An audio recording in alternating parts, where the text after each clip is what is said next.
আচ্ছা এটা হচ্ছে আমরা হচ্ছে এই যে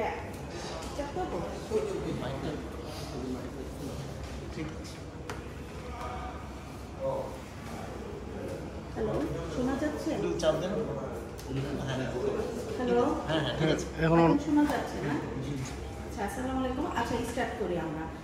এটা হচ্ছে আমরা যখন মানে একটা প্রজেক্ট করি সাধারণত দেখা গেল একটা কোল্ড স্টোরেজ ডিজাইন করলে ধরেন কোল্ড স্টোরেজ, এটা একটা কোল্ড স্টোরেজ করলেও হবে না, এটাকে একটা স্টোরেজে রূপ দিতে হবে। তো আমরা সারা বাংলাদেশে এগ্রিকালচারের যে প্রবলেমগুলি এগুলি পুরো সেক্টরটাকেই আমরা বুয়েটের কিছু টিম ইন্টারন্যাশনাল কিছু টিম আমরা বিভিন্ন রকম প্রবলেমগুলি আইডেন্টিফাই করেছি। কিন্তু যেহেতু আমরা আর্কিটেক্ট ইঞ্জিনিয়ার যার জন্য আমাদেরকে কৃষিবিদ বা ওনাদের কিছু হেল্প ইন ফিউচারে হয়তো লাগবে যদি এটা আমরা একদম ফিল্ডে ইমপ্লিমেন্ট করতে চাই।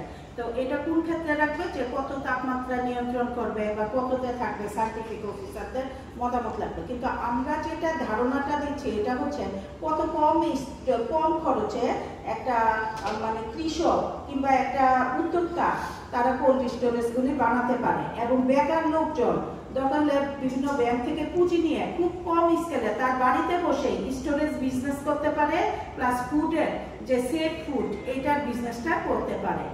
তো এই রেসপেক্টে আমরা এই প্রজেক্টটার মানে এই আইডিয়াটা আপনাদের কাছে এখন দিয়েছি। তো এখানে আমরা স্টোরেজে যেতে গেলে আমরা প্রথমে একটু মাস্টার প্ল্যানটা বুঝে নিই। আমাদের এটা হচ্ছে আমাদের মাস্টার প্ল্যানটা আমরা 2030কে টার্গেট করে করেছি। হ্যাঁ, তো আমরা এইটাকে ধরেছি একটা মানে গ্রিন বিল্ডিং, একটা এগ্রো মডার্ন একটা ফার্ম ভিলেজ। এখানে অফিস থাকবে, রেসিডেন্স থাকবে, খামার থাকবে এবং সেলফ সাফিসিয়েন্ট সব কিছু থাকবে, সাস্টেনেবল। আর এখানে আমরা দেখাচ্ছি যে এরকম একটা বাড়ি হতে পারে যেটা ছাদে সোলার থাকবে প্লাস বাড়ির ইউটিলিটি নিয়েও সে চাইলে এখানে একটা কোল্ড স্টোরেজ একটা হাউস তার বানাতে পারে কিংবা এক্সটেন্ডেড লেভেলে সে কিছু স্টোরেজ সে করে নিতে পারে। ঠিক আছে, ক্লাইমেট স্মার্ট ফিউচার বাংলাদেশের জন্য আমরা এই আইডিয়াগুলি নিয়েছি এবং এখন শুনে থাকবেন যে আগে থেকে সোলারের কস্টিং এখন অনেক কম এবং সোলারের ম্যানুফ্যাকচারিংও অনেক কম খরচ। তো এইভাবে আমরা চিন্তা করতে পারি। তো আমাদের যে 2030কে টার্গেট করে আমাদের প্ল্যান ছিল যে শুধু স্টোরেজ দিয়ে 1 কোটি যুব সমাজ এবং 1 কোটি মহিলা এবং যুবকদেরকে কর্মসংস্থান করা সম্ভব শুধু এই একটি মন্ত্রণালয়ের মাধ্যমে চাইলে।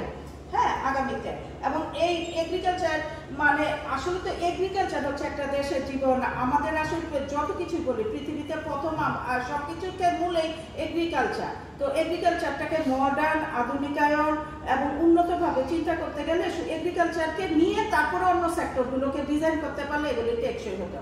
তো এই জন্য আমরা ওইভাবেই স্ট্র্যাটেজিক প্ল্যানটা দিয়েছি। তো এখানে সম্ভব 1 কোটি 20 লাখ লোককে কর্মসংস্থান সম্ভব থ্রু এন্টারপ্রেনারশিপ বিল 100টা হেলথ বুথ। এখানে এই বুথগুলি হবে, এগুলি হচ্ছে 400টা মিউনিসিপ্যালিটি এবং 600টা সিটি কর্পোরেশন ওয়ার্ডগুলিতে এই বুথগুলি হবে। বুথগুলি কিসের হবে? বুথগুলিতে ফ্রেশ ফুড ইত্যাদি মানে খাবারের যে এনভায়রনমেন্ট হেলথ সব কিছুই এখানে বুথগুলিতে চেক হবে। তার সাথে আমরা 527টা হ্যাঁ self sustaining environmental village design করেছি। ওই ডিজাইনগুলির কিভাবে আমরা 1 কোটি 20 লক্ষ এন্টারপ্রেনারকে এগ্রিকালচারে ইন্টিগ্রেট করছি। তো আমরা এইভাবে বিভিন্ন বুথ যেগুলি ডিসপ্লে সেন্টার, হ্যাঁ, তাদের ফল বা ওই এলাকার লোকাল উৎপাদনশীল এইগুলি প্রোডাক্টগুলি ডিসপ্লে করবে। তারপরে আসলে সার্ভ ভিলেজে ওরা তৈরি করবে। হ্যাঁ, তারপরে হচ্ছে 44,790টা micro rural economic zone agriculture sector 64টা ডিস্ট্রিক্টে ফসল উৎপাদন করবে। উৎপাদন করার পরে এই বিষয়গুলিকে নিয়ে যে আমি একটু শর্টলি যাই, এগুলো কিন্তু আমাদের one kind of cold storage. হ্যাঁ, এই স্টোরেজগুলি হবে যে এখানে কিনতেও যাবে, বায়ার সরাসরি কিনতেও যাবে, চাইলে তার ওখান থেকে সে বিক্রিও করবে প্লাস ওখানে সে বসবাসও করবে। আমরা সবসময় বাড়ি বলতেই বুঝি যে একটা বিল্ডিং বানাই ফেলতে হবে বা আমরা যখনই আমরা 5 বছর 10 বছরের জন্য আমরা ইকোলজিক্যাল ম্যাটেরিয়াল ব্যবহার করতে পারি, কম খরচ করে স্ট্রাকচারে মানে সাস্টেনেবল করতে পারি। যে লাইট ওয়েট বিল্ডিং মানে ভেঙে পড়ে যাবে না, লাইট ওয়েট বিল্ডিংটাই টেকসই। হ্যাঁ, তো এখানে আমরা এইভাবে এই ভিলেজগুলি মানে স্টোরেজ ভিলেজগুলি কোনোটা পেঁয়াজ থাকবে, কোনোটা আলু থাকবে, আবার নিজেরাও থাকবে। তো এতে তো সব দিক দিয়ে এরকম মাইক্রো রুরাল ইনিশিয়েটিভসগুলো আমরা নিতে পারি। এগুলি পরিকল্পনা লেভেল থেকে বলছি, পরে আমি টেকনিক্যাল সলিউশনগুলি কোল্ড স্টোরেজের দিচ্ছি। তো আমরা এই প্রোগ্রামগুলির সাথে আমরা অনেকগুলি প্রোগ্রাম সাথে আছে যে এইগুলির সাথে যে হেলথের প্রোগ্রামগুলিও আমরা ইন্টিগ্রেট করেছি, যে কৃষকের স্বাস্থ্য কিংবা ইত্যাদি যারা এখানে কাজ করে তাদের হেলথগুলি নিয়েও আমরা এখানে কাজ করেছি। এটা অন্যভাবে এই মন্ত্রণালয় বা আপনাদের সাথে আসবে না। এছাড়া TSB factory, tech smart village, এই ভিলেজ ফ্যাক্টরিগুলিতে ফুডের বিভিন্ন রকম ট্রান্সফরমেশনগুলি হবে। যেমন টমেটো 1 কেজি টমেটোর দাম যদি 40 থেকে 60 টাকা হয়, কিন্তু টমেটো পাউডার এটা যদি আমি রেখে দিই 1 কেজি টমেটো পাউডারের দাম দেখা যায় 200, 300, 400 টাকা আমরা বাজার থেকে কিনে খাই। টমেটো পাউডার করা খুবই সোজা। তো টমেটো কেন আমি ফ্রিজে রাখবো, টমেটো পাউডারটাও সেম আমাকে মানে সুবিধা দিচ্ছে।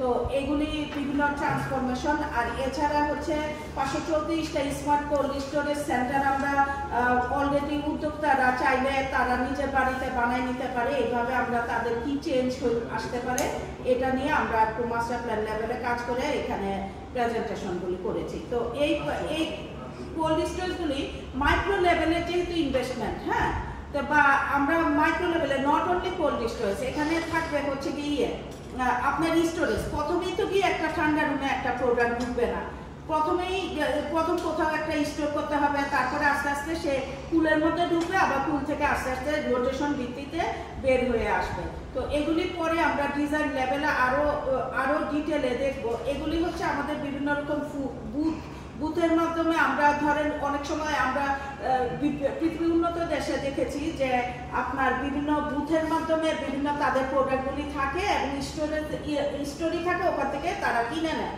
এরকম ছোট ছোট বুথও আমরা কিছুটা চিন্তা করেছি, যেগুলো কোল্ড স্টোরেজ রিলেটেড মানে এগুলো রিলেটেড ওগুলো আমরা দিচ্ছি এখানে। আচ্ছা, এছাড়া তো মানে আমাদের প্রোডাক্টগুলি কত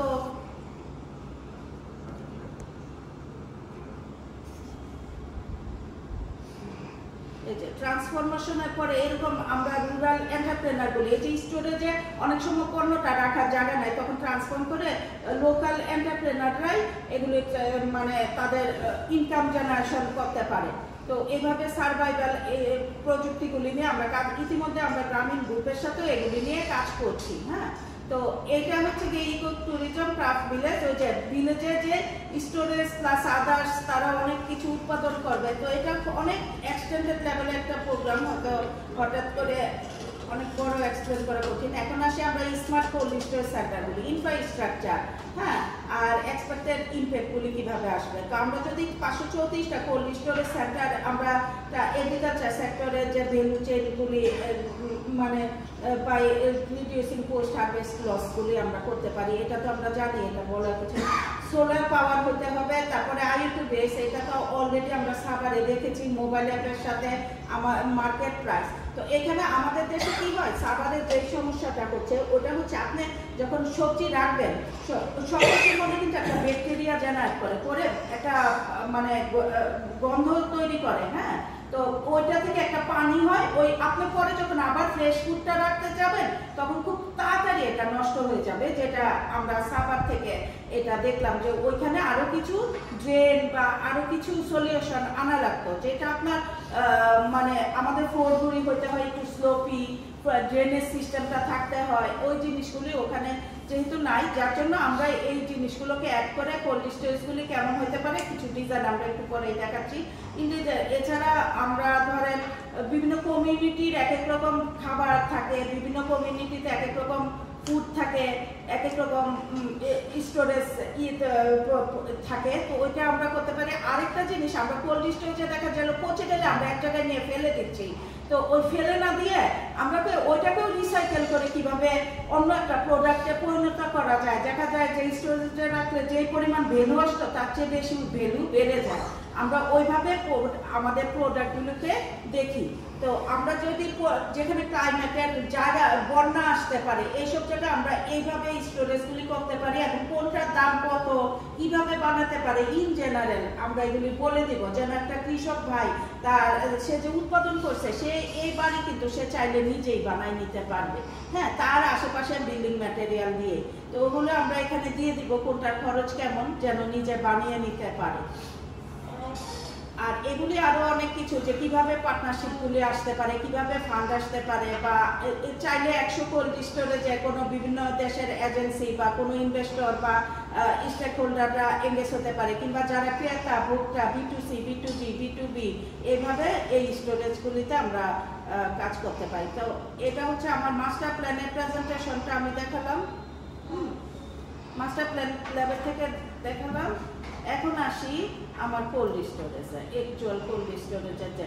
তো আমরা যখন বড় স্কেলে, হ্যাঁ বড় স্কেলে তো আমরা এইভাবে একটা করতে পারছি, তবে আমরা এইভাবে ডিজাইনগুলি দেখতে পারি যে ধরেন আমরা উৎপাদন থেকে গ্রামের এটা একটা মডেল হিসাবে দেখাচ্ছি, যে আমরা এই যে ডোম শেপ একটা কোল্ড স্টোরেজ হতে পারে, এটা হতে পারে ফুড প্রসেসিং থাকতে পারে, হ্যাঁ। তো এইভাবে আমরা খুব কম খরচে কিভাবে মাস্টার প্ল্যানগুলি করে একটা গ্রামে সেন্ট্রালিও হতে পারে ডিসেন্ট্রালিও হতে পারে, তো ওইভাবে আমরা দেখাচ্ছি। দেখি এখানে আমাদের অনেক কিছু কোল্ড স্টোরেজের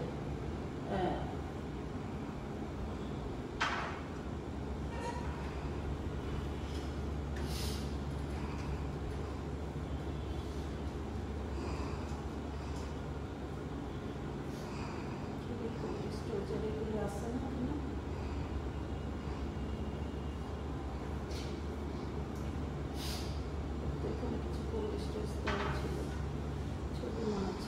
আচ্ছা ঠিক আছে, এটা তো সোলার বেস বাড়ির পাশে যেটা আপনি দেখালেন মডেলটা, এটা কি দেখানো যাবে? এটা কস্টিংটা আগে কিছুক্ষণ আগে আপনি দেখালেন সোলার বেস একটা কমিস্ট্রিটের চালটা হলো সোলার, এটা কতটুকু ধারণ বা কিভাবে করবে বা কস্টিংটা কেমন হতে পারে? এটা তো ধরেন আপনার ইটের দেয়াল আছে, আমরা যে ক্লায়েন্টগুলি পাচ্ছি এরকমই পাচ্ছি যে তিনতলা বাড়ি নিচতলা কিংবা টিনের এরকম বাড়ি নিচতলায় সে তার একটা রুম বৈঠকখানা করবে, যখন করবে তখন তো তার এনার্জি আলাদা লাগবে। হ্যাঁ হ্যাঁ, এই রুমটা তার লাগবে। এটা তো ইনবিল্ট চালটায় আপনি সোলার দিয়েছেন, পাশে হলো আপনার তার যে এক্সিস্টিং রুফ আছে তার উপরে দিয়ে দেওয়া সম্ভব, রুফটা তো আর সরানোর প্রয়োজন নাই, ওটাও একটা সাপোর্ট আইটেম হিসাবে এডিশনাল থাকলো, তার উপরে সোলারটা বসে গেল, মানে সোলার বেসে দেওয়া। হ্যাঁ সোলার বসে যাবে। এটা আপনাদের সাভারে তো মনে হয় 3.5 লাখ টাকা সোলারটাই গেছে না, সোলারটা। তবে আপনাদের সাভারের এটার যেটা এটা আবার ওই যে নেট মিটারিং, এটা সাভারেরটা তো সোলার বেস না, সোলার বেস কিন্তু ইনডাইরেক্ট। এটা হচ্ছে আপনার ওই যে যত পরিমাণ ইলেকট্রিসিটি খরচ কনজাম্পশন হয়, আমি যদি কোল্ড স্টোরেজ দিয়ে অনেক টাকা বিল চলে আসে আমি তো অ্যাফোর্ড করতে পারবো না, তো এই জন্য আমি ইলেকট্রিসিটি দিয়ে কোল্ড স্টোরেজটা চালাবো, কিন্তু আমার নেট মিটারিং মানে আমি এখান থেকে যে বিদ্যুৎটা পাচ্ছি এটা আমার পিডিবিতে ইয়েতে আমার গ্রিডে চলে যাচ্ছে, যত পরিমাণ গ্রিডে যাচ্ছে তত পরিমাণ আমি আবার এখান থেকে ডিসকাউন্ট পাচ্ছি, নেট মিটারিং। আরেকটা হচ্ছে আপনার ব্যাটারিতে, আপনি যে পরিমাণ সোলার উৎপাদন করবেন ব্যাটারিতে থাকবে, আর আমরা যেটা হিসাব করে দিচ্ছি যে বরফ করে রাখবেন, আপনার যখন সোলারটা আসবে তখন আপনার বরফ থাকবে, রাতের বেলা যখন সোলার থাকবে না ওই বরফটা গলে নিচে চিল ভাবটা থাকে, সকালে যখন আবার আপনার সোলারটা চলে আসবে তখন আবার সোলারে চলে যাবে। না টেম্পারেচার ওইভাবে মেনটেন করতে পারবেন না, কিন্তু যেটা গ্রামের দিকে যদি আপনি সোলার বেস হন প্রবলেমটা কি হবে? আমাদের এই গাছের মেইন প্রবলেমটা এই জায়গায়, আমরা এখানে টেম্পারেচার এবং হিউমিডিটি এই দুটো এক এক ক্রপসের জন্য এক এক রকম, এই জন্যই আমরা মাস্টার প্ল্যান করেছি। আমরা কি করব, আমরা এটাকে কিভাবে মিটিগেট করব? যেমন ধরেন আমরা যেটা চিন্তা করেছিলাম এখানে আসলে এখানে আমার ল্যাপটপটা লাগাতে পারবো, হ্যাঁ এখানে জানার জন্য আপনাকে বলি যে এইখানে মনে করেন জিঞ্জার দেখাচ্ছি, হ্যাঁ একটাতে থাকলে পেঁয়াজ, এগুলির জন্য তো আমার একই রকম এনার্জি দেওয়া বা একই রকম হিউমিডিটি একই রকম নাই, সবকিছুর সাথে আলাদা। তো আমরা যেটা করেছি যে এগুলোকে আপনি সেগ্রিগেট করে স্টোরগুলোকে সেগ্রিগেট করে নিতে পারেন, মাল্টি লেয়ার মাল্টি এটা। তো এই জন্য আমাদের প্ল্যানিংটা ছিল এই যে এইরকম একটা শেপে আমরা প্রথম স্টোর করবো, এটা একটা লাভ, অনেক জায়গা লাগবে। এখানে এটা একটু সরাও তো, এইখানে কিছু ছবি আছে কিন্তু ওটা আমরা দেখাতে পারছি না। এখানে ওই যে আমাদের ডোমের কিছু স্ট্রাকচারের ছবি দেখা। এখানে জায়গা লাগবে, হ্যাঁ, এটা যার যেরকম রিকোয়ারমেন্ট তার উপর বেস করে। আমরা যেমন গাজীপুরে একটা মানুষকে দেখানোর জন্য আমরা রেডি করছি, ওটা হচ্ছে আমরা বাঁশ দিয়ে চারিদিকে একটা গোল করে এঙ্গেল দিয়ে একটা রাউন্ড শেপ করেছি 16 ডায়া, মানে 16 দুগুণে 32 আর হাইটটা দিয়েছি এই যে এই ডোম শেপ কোল্ড স্টোরেজ। তো ডোম শেপ কোল্ড স্টোরেজটা এটাতে আউটার পার্টটা হচ্ছে ইনসুলেশন স্ট্রাকচার। এটা আমরা একটা আমাদের মতো করে এই যে এই শেপটা আর কি এখানে আছে। তো আউটার না, আমি বলি প্রথম হচ্ছে এঙ্গেল, প্রথম এঙ্গেল দিয়ে আমাকে স্ট্রাকচারটা তৈরি করলাম। মনে করেন ওইটা আমার প্রায় 1.5 থেকে 2 টন এঙ্গেল লাগে সাপোজ, হ্যাঁ। ওই এঙ্গেলের ফ্রেমটা শেল স্ট্রাকচারটা আমি বানালাম। ওই স্ট্রাকচারটা আমার ঘূর্ণিঝড় টুর্ণিঝড়ে কিচ্ছু হবে না, কারণ ওটা তো গোল, ওটা এনভায়রনমেন্ট ফ্রেন্ডলি, ক্লাইমেট ফ্রেন্ডলি। ওইটা হওয়ার পরে ওইটাকে আমি প্রথম বানাবো সময় টুকরা টুকরা করে বানাবো। প্রথম একটা বড় বানাবো, কোথাও নিয়ে যেতে আমি টুকরা করে বানাবো, এঙ্গেল বানাবো। এবার এঙ্গেলের উপরে আমি ওই যে বিছাবো, ওই যে প্লাস্টিক শিট, পিভিসি শিট দিয়ে দিব, প্লাস্টিক শিট দেওয়ার পরে ওটার উপরে আমি দিব ফোম ইনসুলেশন ফোম দিয়ে আমি ঢালাই দিব। আউটার কিন্তু আমি ঢালাই দিচ্ছি লাইট ওয়েট, খেয়াল করেন, ইনসুলেশন ফোম দিয়ে ঢালাই দিয়ে একবারে বাইরের জায়গাটা আমি ওয়াটার রেজিস্ট্যান্ট করে ফেলবো। লাইট ওয়েট ঢালাই দেওয়ার পরে ওয়েট তো কম রাখতে হবে, যার জন্য আমি ফোম কনক্রিটার ঢালাই দেওয়ার পরে আমি আউটার যেটা করবো ওটার মধ্যে সুন্দর করে এটাকে নেট ফিনিশিং করে দেবো সিমেন্ট দিয়ে আউটে, খেয়াল করে, তাহলে আমার খরচটা কম হলো। ঢালাই দিতে গেলে আমার রড অনেক কিছু আসতো। আমি এঙ্গেলটা যখন আমি ঢালাই দিব ওটার মধ্যে আমি ওই যে চিকেন অয়েল মেশ আছে না, চিকেন অয়েল মেশটা দিয়ে দিব, ওটার মধ্যে দিব। ওইটা স্ট্রাকচারালি আমরা ওইখানে গাজীপুরে করে আমরা টেস্ট করছি। করার পরে এটার উপরে আমরা মাঠ দিয়ে দিব, আউটে মাঠ দিয়ে আমরা ছোট ছোট কিছু লতা যেমন লাউ বিভিন্ন গাছ লাগাই দিব। বুঝাইতে পারছি? ওইটা আমার ইউজ হবে এখানে, এবং ওইটার উপরে হাঁটাও যাবে, মানে মাটি থেকে উপরে এসে হাঁটা যায়। এইবার আসেন ভিতরে আমরা ওই যে এঙ্গেলগুলি আছে না, ওগুলির মধ্যে আমরা 2 ইঞ্চি করে ফোম দিতে থাকবো ভিতরে। এবার আমাদের কিন্তু অলরেডি আমরা স্ট্রাকচার হয়ে গেল কম কাজে। ভিতরে আমরা দেখবো ফোম ওই যে ইনসুলেশন ফোম আমরা বড় ব্লক কিনা আমাদের প্রয়োজন মতো কাটিং করতে। হ্যাঁ, তারপরে আমরা ওই যে ফয়েল দিয়ে আপনার পুরা বানাইতে পারেন। এটা করলে কি হবে, আপনার ভিতরের সাথে বাইরের তাপমাত্রা একটা পার্থক্য হলো। এবার হচ্ছে আপনার যন্ত্রাংশগুলি কি লাগাবেন, আপনার ক্যাপাসিটি অনুযায়ী আপনি লাগান।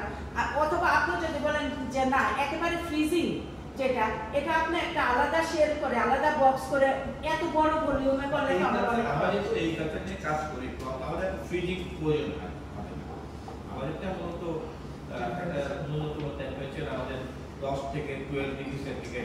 এটাই প্লাস ময়েশ্চারটা যদি আমরা এনশিওর করতে পারি 90 প্লাস, তাহলে আমাদের জন্য না এটা করতে পারবেন। ওটার সাথে আপনি ওই যে মেশকিয়া লাগাই দিবেন, ওই পরিমাণ আপনার এভাপোরেশন মানে টেম্পারেচার বা হিউমিডিটি গুলি মিটার লাগাই দিলে ওটা ভিতরটা হয়ে যাবে। আরেকটা ইন্টারেস্টিং, এই রাউন্ডের মধ্যে আপনি লেয়ার করে তাক করতে পারলেন, তাক করে উপরে আপনি 2-3টাকে একবার পেঁয়াজটা রাখলেন, আলু তো আবার একই সাথে আবার আলু রাখা যাচ্ছে না, ওটার জন্য আলাদা। তো আপনারা এটা চিন্তা, যেহেতু আপনারাই এটার ভালো এক্সপার্ট, আমি দিব আপনাকে টেকনোলজিক্যাল আইডিয়া, কত কম খরচে বানাই ফেলবেন, কোন জিনিসটা মানে সস্তা হবে। যেমন আমি বিভিন্ন দেশে ইউরোপিয়ান কান্ট্রিগুলিতে দেখছি বা বিভিন্ন ইয়েতে দেখছি মাটির নিচে রাখে সেলার, যেটা মাটির নিচে গর্ত করে প্রত্যেক বাড়িতে মাটির নিচে কান্ট্রিটার সাথে আমাদের ফিজিবল হবে না, কারণ আমাদের টেম্পারেচার একরকম, আমাদের টেম্পারেচার আরেকরকম। না তা হবে না, কিন্তু আমরা তো আইডিয়া জেনারেট করে নিতে পারি যে হ্যাঁ আমরা ডোমটা করছি, তার ভিতরে একটা অংশ আমরা নিচে কিছু আন্ডারগ্রাউন্ডের স্পেসটাও আমরা ব্যবহার করতে পারি, বেসমেন্টটাও করতে পারি, তার ব্যবহার, তাতে কি কম খরচে 2-3টা ফ্যামিলি মিলে একটা স্টোরেজ বানাবো। কস্টিংটা কেমন হতে পারে? মনে করেন আমার 10 টন প্রোডাক্ট যদি আমি রাখতে চাই, 10 টন বা 5 টন, মনে করেন 5 টনটাই আইডিয়াল হবে যদি আপনার রুম থাকে। হ্যাঁ, আমাদের তো রুমের হাইটের অনুযায়ী, আমি মেশিনের কথা বলবো না, মেশিন বলছি না, কিন্তু মানে আপনার ওই যে সোলার, এটা তো আমরা দেখলাম যে 3.5 লাখ, ওইগুলি সব মিলে মেশিন এবং অন্যান্য কুলিং যন্ত্রাংশগুলি ধরেন 5 লাখ টাকা আমি বাজেট করলাম। আপনার 5 লাখ টাকা ধরেন আর দুই রুমটা বানাতে যদি 4-5 লাখ টাকা না হ্যাঁ রুমটা বানালে 4-5 লাখ 9 লাখ টাকার উপরে যাবেন 10 লাখ টাকা ধরেন অপচয় সব সহ হয়ে যাবে। আপনি মানে এটা ভ্যাট ট্যাক্স আছে ভ্যাট ট্যাক্স সাথে ও যে নিতে কোনো সময় ভাঙতে পারে একটা জিনিস সব ক্ষেত্রে তো আর এক হবে না বা ট্রান্সপোর্ট একটু গলিগালায় যাইতে পারে সবার বাড়ি তো আর সুন্দর রাস্তার পাশে না সব মিলিয়ে আপনার 10 লাখ টাকা মতো 10 লাখ টাকা। আর যদি আমরা বানাই দেই একেবারে নতুন একটা জায়গায় বানালাম তার রুম নাই তাহলে এই যে এই গোল ডোম শেপ এটা 15 লাখ টাকায় আপনি শেষ করতে পারবেন। এটা কি কোথাও বানিয়ে দেখেন? স্ট্রাকচারটা তো আমি গাজীপুর বানায় রাখছি আর আরেকটা জায়গায় আছে ওটা এখন দেখতে যাওয়া কঠিন হবে। হ্যাঁ এটা ভালো এখন ওইখানে আমি আরেকটা জায়গায় আমি নাম বলছি না আরেক জায়গায় করেছি ওই জায়গায় করাই হচ্ছে একটা মরুভূমির মতো জায়গায় আমি এই স্ট্রাকচার দুইটা পাশাপাশি করেছি। হ্যাঁ ওখানে করার এটা গোপালগঞ্জে যে আমাদের সাবেক বেনজি সাহেবের প্রজেক্টে সাবানা ইকো পার্কে আপনারা দেখবেন নিশ্চয়ই এই স্টোরেজটাকে উনি পরে রিসোর্টে কনভার্ট করছে কিন্তু এটা আসলে উনাকে আমার দেওয়া হয়েছিল যে ওনার ফসলগুলি স্টোর হবে ডুপ্লেক্স এখানে থাকতেও পারবে প্লাস হচ্ছে গিয়া ওখানে তো একদম কোনো পরিবেশ ছিল না সেই আমলে আমরা এটা ওনাকে সাজেস্ট করেছিলাম। তো ওইটা কিভাবে বানায় পরবর্তীতে আমরা যখন বুঝছি যে আমরা অ্যাভেলেবল ওইদিকে যায় কাউকে এটা দেখাইতে পারবো না যার জন্য আমরা গাজীপুরে এই যে কিভাবে বানানো হচ্ছে মাটি দিয়ে। হ্যাঁ তো মাটির নিজস্ব কুলিং সিস্টেমের কারণে ওখানে 7 ডিগ্রি টেম্পারেচার তৈরি করতে হবে মানে রুমের বাইরে থেকে রুমের ভিতরে। তারপর আরেকটা ওখানে করেছি ঝিরিঝিরি ঝর্ণার মতো আমরা একটা কুলিং এর ইয়ে করেছি হ্যাঁ ময়েশ্চারটা ওটা ছিল প্লাস হচ্ছে গিয়ে তারপরে অনেকগুলি আমরা গাছ টাছ দেখেছি ভিতরে যার জন্য ওখানে মানে ওখানে তো আর কোনো ইলেকট্রিসিটি নাই সোলারও নাই আমরা খুব গরমেও আমরা কিন্তু সবকিছু ছাড়াই ঘুমাতে ইকো ফ্রেন্ডলি করার চেষ্টা হ্যাঁ ইকো ফ্রেন্ডলি এটা আমি এটা আফ্রিকান হিস্টোরি করার জন্য উনি ওটার নাম দিয়ে দিয়েছিল সাবানা। তো পরবর্তীতে তো আমরা তো একটু ভয় পাই ওখানে কাজ করছিলাম হ্যাঁ না আমাদেরকে একটু জোরপূর্বক নিয়ে করাইছে কিন্তু আমরা বুঝছি যে আমরা ফ্রিটি পাবো না তো ফ্রিটি না পাই আমরা হ্যাঁ বড়টা আপনার জন্য পজিটিভ হইতো যদি এটা চালু থাকে। এখন আমাকে গোপালগঞ্জের ডিসি ফোন দিয়েছেন যে এরকম বিল্ডিংটা আমিও বলছিলাম যে এটা কিন্তু অনেক সুন্দর একটা জিনিস ফার্মার ফ্রেন্ডলি কিছু করে দেন।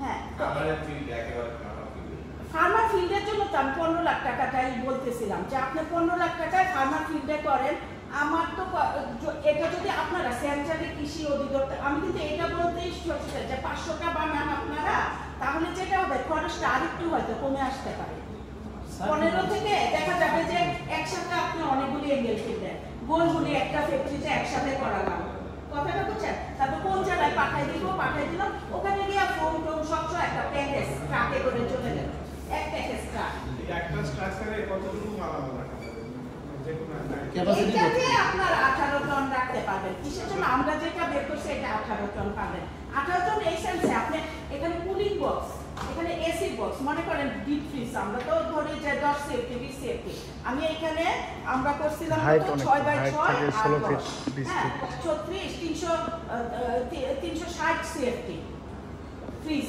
360 সিএফটিতে আপনার লিকুইড বা যেটা আপনার একদম জিরো 2 ডিগ্রি 0 থেকে 2 ওটা রাখলেন আর আপনার ওইটার আশেপাশে আরেকটা অংশে রাখলেন হচ্ছে গিয়ে ধরেন যেটা আপনার 7 থেকে 8 ওটাও ফ্রিজ এরকম যেহেতু এটা আমাদের ডায়াটা হচ্ছে 32 গোল করার কারণ বুঝছেন আপনি কলাম না আপনারা যেটা হচ্ছে পেঁয়াজের ঘর বানাইতে গিয়ে ঝামেলা হলো সবাই কি করে এইসব বানাইতে গিয়ে 2 নম্বর 3 নম্বর দিয়া বানাইয়া ভাঙ্গা করে আসলে হ্যাঁ এটা আর যদি আপনি স্ট্রাকচারের উপর করেন এই ডোম কিন্তু চাইলে আপনার আমি ফ্লোরিডা যেখানে একটু ঘূর্ণিঝড় হয় ওখানে যে ডিজাইনটা আমরা করছি ওটা হচ্ছে একটু উপরে বন্যা হলেও সমস্যা নেই স্টোরেজ উপরে থাকবে কিছু হবে না তো সেই ক্ষেত্রে খরচ ওই যে এলিভেটেড করার খরচটা থাকবে 5-7 লাখ টাকা বন্যা অঞ্চল যেমন আপনি ওই যে আমরা জালকাঠিতে একটা দিচ্ছি আরেকটা টেকনোলজি আমরা এখান থেকে ইয়ে করছি এটা হচ্ছে আপনি দেখবেন সমুদ্রে মাছ ধরতে চলে যায় ওরা কিন্তু প্রায় 20 দিন পরে আসে